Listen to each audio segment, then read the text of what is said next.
Good morning dear student, I will start today my class और highway engineering. और आपको 6 chapter पढ़ना है रोड कंस्ट्रक्शन के बारे में, और उसका हिंदी में होता है सड़क निर्माण।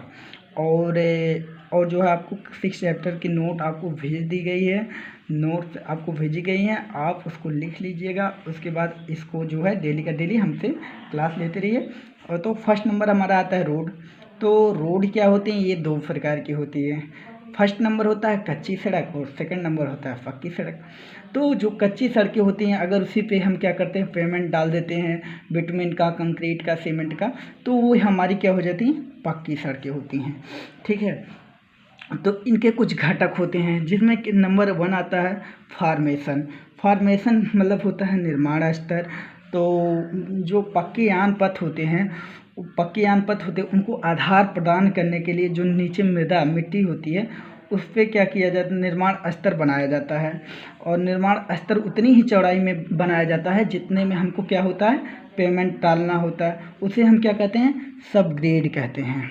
ओके, मतलब सब ग्रेड मतलब क्या होता है कि नीचे के जो भाग मिट्टी के होते हैं उनकी कुटाई की जाती है, एक लेवल में बनाया जाता है, उनको थोड़ा सा ऊंचा रखा जाता है। उन्हें हम क्या कहते हैं, सब ग्रेड। मतलब नीचे वाला भाग को, मिट्टी वाले भाग को हम क्या कहते हैं, सब ग्रेड कहते हैं। ठीक है।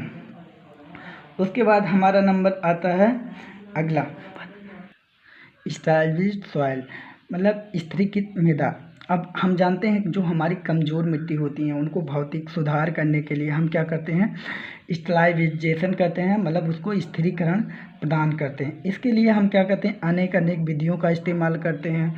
हम केमिकल से भी, और भी विधियाँ होती हैं, केमिकल से होता है, सीमेंट से होता है, लाइम से होता है, बिटुमेन से होता है। इन सब विधियों का हम क्या करते हैं, यूज करके मिट्टी को क्या करते हैं, कंप्रेस करते हैं, मिट्टी की क्षमता को बढ़ाते हैं, जिससे हमारा क्या हो, वो वाहन का लोड को सहन कर सके और हमारी सड़कें ना टूटें। तो इन सब मेथड से जानते हैं। उसके बाद हमारा 2-4 मेथड है मतलब स्टेलाइजेशन करने का मिट्टी का। तो फर्स्ट नंबर आता है हमारा मैकेनिकल स्टेलाइजेशन, केमिकल है, सीमेंट है, लाइम है, और बिटुमिन है, फ्लाई ऐश है। तो फर्स्ट नंबर पे हम आते हैं मैकेनिकल स्टेलाइजेशन पे। तो हमारा क्या होता है, ये कणिक स्थिरीकरण होता है। तो इसमें हम क्या करते हैं, मिट्टी और बालू का अनुपात 2:1 करके रखते हैं, और पानी के वो मिलाकर उसको छिड़क कर कुटाई की जाती है।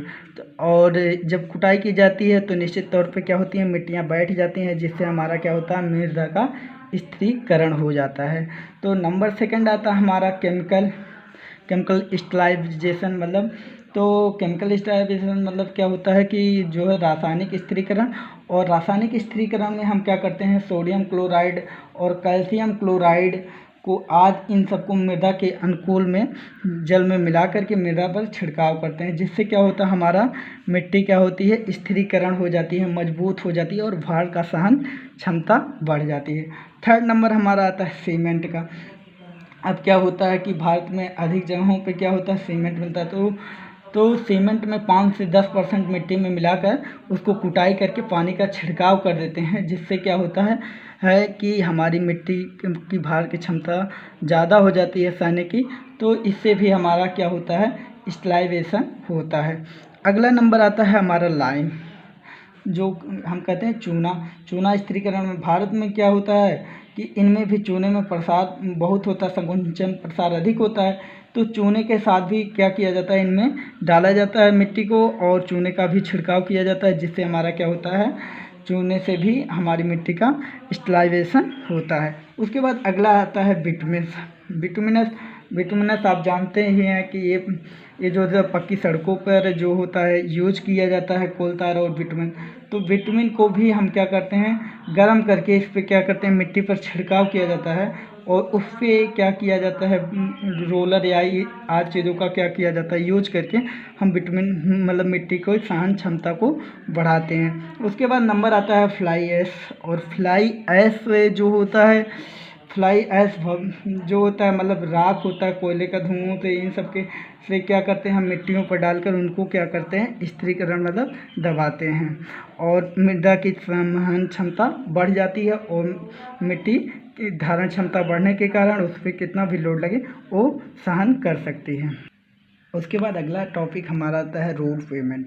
रोड पेमेंट के बारे में आता है, जो कि हमारा क्या होता है, बहुत इंपॉर्टेंट टॉपिक है, क्योंकि हमारा रोड पेमेंट पर ही निर्भर करती है सड़क।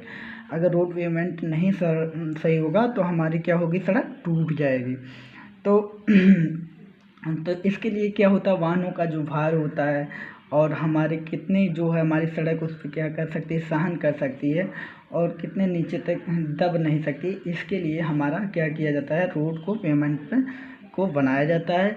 और ये 2 टाइप्स के होते हैं रोड पेमेंट। नंबर 1 होता है फ्लेक्सिबल पेमेंट, नंबर 2 होता है रिग्ड पेमेंट। तो वो जो हमारा फ्लेक्सिबल पेमेंट होता है, इस पर अगर अधिक भार पड़ता है तो ये क्या होता है, सड़क ये नीचे दबने लगती है और नीचे दब जाती है, जिसे हम क्या कहते हैं, फ्लेक्सिबल पेमेंट कहते हैं। और जबकि रिग्ड पेमेंट क्या होता है कि इन पे कितना भी भार पड़ता है लेकिन ये क्या होती है, सड़क ये दबती नहीं है, तो इसे हम क्या कहते हैं, रिग्ड पेमेंट कहते हैं। सॉरी, रिग्ड पेमेंट जो होता है, अब कितना भी भार नहीं, ये उसका जो लिमिट का भार है वही रहेगा। ये नहीं कि अगर बहुत ज़्यादा हम अगर भार डाल देंगे तो निश्चित तौर पे अगर दबी नहीं तो टूट सकती है। तो एक निश्चित पेमेंट जितना उस पर भार दिया जाए, जितना उसकी सहन क्षमता उतने भार की बात की गई है। और जो होता है हमारा फ्लेक्सिबल पेमेंट, आप लोग देखते भी हैं, जैसे हमारी कंक्रीट की सड़कें होती हैं और बिटुमिन की होती हैं, कोलतार की होती हैं, तो ये सब सड़कें हमारी क्या होती हैं, फ्लेक्सिबल होती हैं, क्योंकि अगर इन पे भार पड़ता है तो ये नीचे की तरफ सड़कें दब जाती हैं। और जबकि हमारी रिग्ड पेमेंट की अगर आप देखना चाहें तो जो हमारे गांव में आरसीसी सड़कें बनती हैं और उनमें आरसीसी मतलब रेनफोर्स सीमेंट कंक्रीट, और जिनमें छड़ों का प्रबलन होता है उसे हम आरसीसी कहते हैं।